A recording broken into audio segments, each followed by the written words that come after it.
Assalamualaikum warahmatullahi wabarakatuh. Saya nggak ngapa-ngapain kok. Saya kan cuma WA-WA-an aja. Saya kan nggak ngapa-ngapain. Saya LDR kok.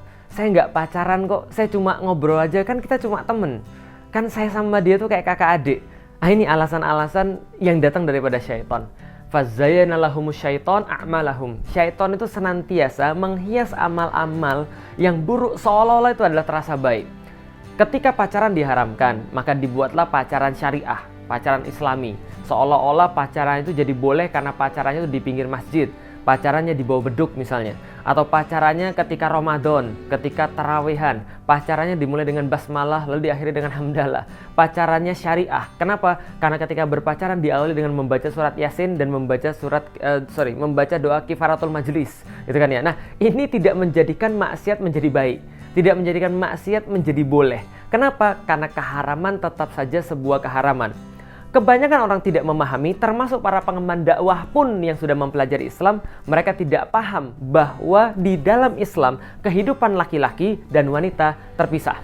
Maka ketika tidak ada hajat, tidak ada keperluan yang syar'i, maka tidak boleh seorang laki-laki berinteraksi dengan seorang wanita.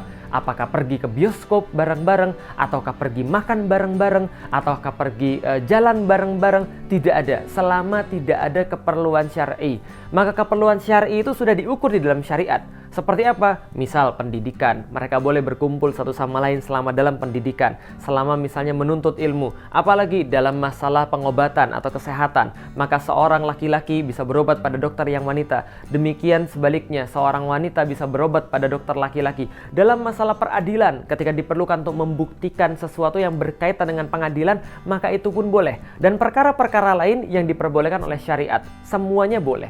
Nah, hanya saja kebanyakan kaum muslimin mereka menganggap remeh hal ini. Lalu mereka berkholwat dengan cara apapun. Mereka berkholwat di media sosial, mereka berkholwat di handphonenya, mereka berkholwat dengan menelpon, padahal semuanya sama. Karena kholwat tidak hanya bertemunya dua orang, tapi ketika pembicaraan itu membuai, lalu kemudian menafikan orang lain, dia berkasih-kasih sayang di situ, berbuai-buai dengan segala macam di situ, itu juga sudah termasuk berkholwat.